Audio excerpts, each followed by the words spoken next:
Hello, everyone, and welcome back to this special edition of Snapbacks and Bow Ties, where I try my best to battle Vegas and the spreads set in the NFL for this week. Week 10 is loaded with stellar matchups all across the board.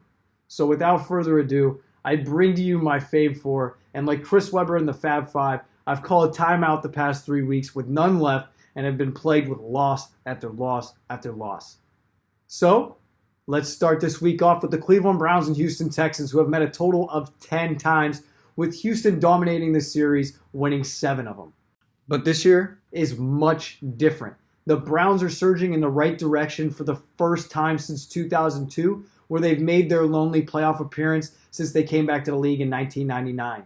The Browns will get Pro Bowl running back Nick Chubb back from injury after the scare that he had in Week 4 against the Dallas Cowboys.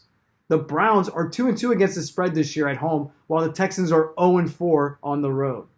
The Texans are one of the worst rushing defensive teams in the league, ranked 30th in rushing yards. So expect the two-headed monster of Kareem Hunt and Nick Chubb to find success early and often in this game. I have the Cleveland Browns covering the 3.5-point spread in Cleveland this weekend. Make sure you tune in on Fox at 1 p.m. to catch that game. Just like everyone is expected, the Bills are in a prime position to take the AFC's crown for the first time since 1995. I was 3 years old. But this week they go to the dry heat of Arizona to battle the uprising known as the Cardinals. Cliff Kingsbury and Kyler Murray have turned the Cardinals into one of the premier teams in the league. The Bills are coming off one of the biggest wins they've had against the Seahawks, but I fear that 7-2 mentality is going to follow them to the West Coast, and that looming bye week next week looks glorious to players, and they get their week off a day earlier. Both teams have been around 500 against the spread, with Arizona getting the nod at 5-3 compared to Buffalo's 4-5 record. Last week, the Dolphins came in and beat the Cardinals at home. Vegas tells me to never go against a team who was embarrassed the week prior. I'm going with that. The Cardinals cover the 2 points that they're laying down and move into their best start since 2015 with a 6-3 record. Catch that game at 4:05 on CBS. Finally, the battle of 2020 has arrived, Tua and Herbert in Miami. We've seen media members advocate for Tagovailoa's start as soon as Justin Herbert broke onto the scene and amazed us with his development. Well, ladies and gentlemen, we now get to see the two quarterbacks go head-to-head. Wild enough, the storyline going into this game for the Dolphins is less about Tua and more about the defense. They have shown that they are one of the best in the league.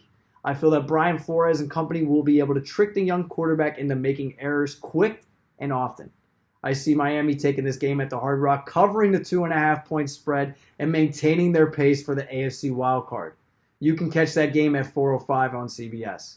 And finally, our last game. It's a divisional matchup where there is no love whatsoever. The Seahawks and Rams are set to battle it out for the NFC West, one of the best divisions in football. The game is in LA, but seeing the Seahawks twice now, I can confirm that the 12th man doesn't travel light.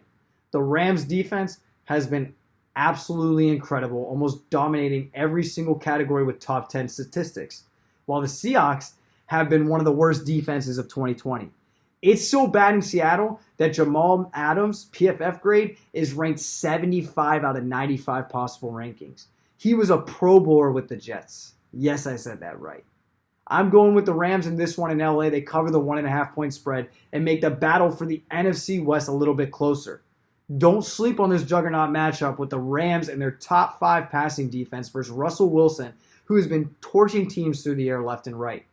Catch that game on Fox at 4:25. So the first Fabe 4 contains the Browns, of course, the Cardinals, the Dolphins, and the Rams. We will check back in on Wednesday and see how these picks played themselves out. Make sure you follow along on Twitter, Facebook, and Instagram at SAB Podcast Show. Love you all, and God bless. Take care.